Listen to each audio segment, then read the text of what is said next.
El castillo al cual mi criado se había atrevido a entrar por la fuerza antes de permitir que, gravemente herido como estaba, pasara yo la noche al aire libre. Era una de esas construcciones en las que se mezclan la lobreguez y la grandeza. Según toda apariencia, el castillo había sido recién abandonado, aunque temporalmente. Nos instalamos en uno de los aposentos más apartados de la torre del edificio. Sus decoraciones eran ricas, pero ajadas y viejas. Colgaban tapices de las paredes y un número insólitamente grande de vivaces pinturas modernas en marcos con arabescos de oro. Aquellas pinturas, no solamente emplazadas a lo largo de las paredes, sino en diversos nichos que la extraña arquitectura del castillo exigía, despertaron profundamente mi interés, quizá a causa de mi incipiente delirio. Ordené, por tanto, a Pedro: cierra las pesadas persianas del aposento, pues ya es de noche. Enciende las bujías del candelabro situado a la cabecera de mi lecho y descorre de par en par las orladas cortinas de terciopelo negro que envuelven la cama. Al hacerlo así, deseaba entregarme, si no al sueño, por lo menos a la alternada contemplación de las pinturas y al examen de un pequeño volumen que habíamos encontrado sobre la almohada y que contenía la descripción y la crítica de aquellas. Mucho, mucho leí, e intensamente miré.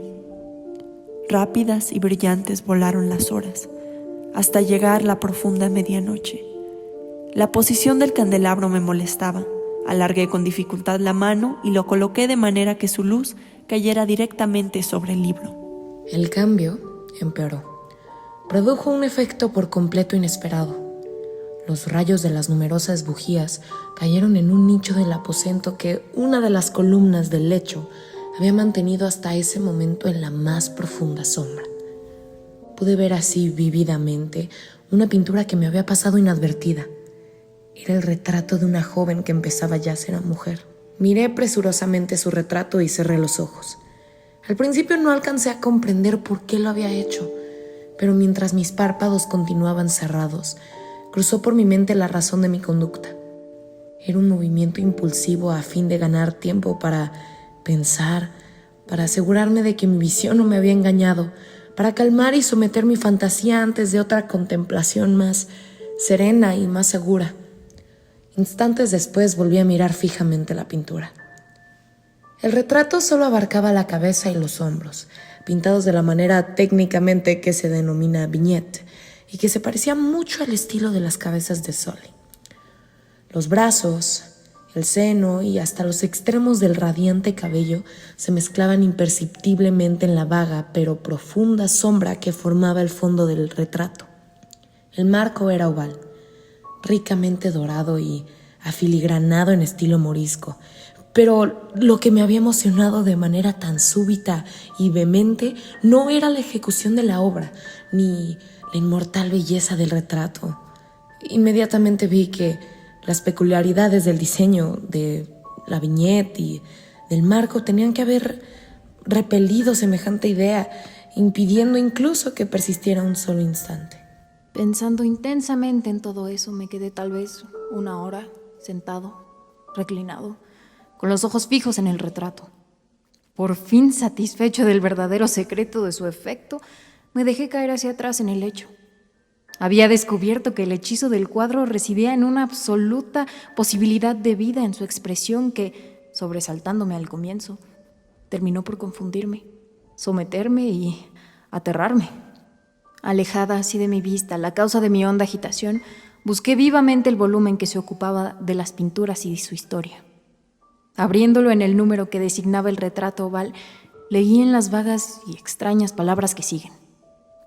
Era una virgen de singular hermosura y tan encantadora como alegre. Él, apasionado, estudioso, austero, tenía ya una prometida con el arte. Ella, una virgen de sin igual hermosura y tan encantadora como alegre, toda luz y sonrisas y traviesa como un cervatillo, amándolo y mimándolo y odiando tan solo al arte que era su rival.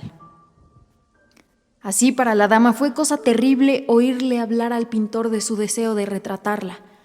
pero era humilde y obediente, y durante muchas semanas posó dócilmente en el oscuro y elevado aposento de la torre, donde solo desde lo alto caía la luz sobre la pálida tela.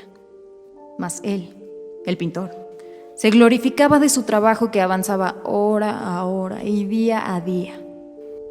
Y era un hombre apasionado, violento y taciturno que se perdía en sus ensueños, tanto que no quería ver cómo esa luz que entraba, lívida, en la torre solitaria, marchitaba la salud y vivacidad de su esposa, que se consumía a la vista de todos, salvo de la suya.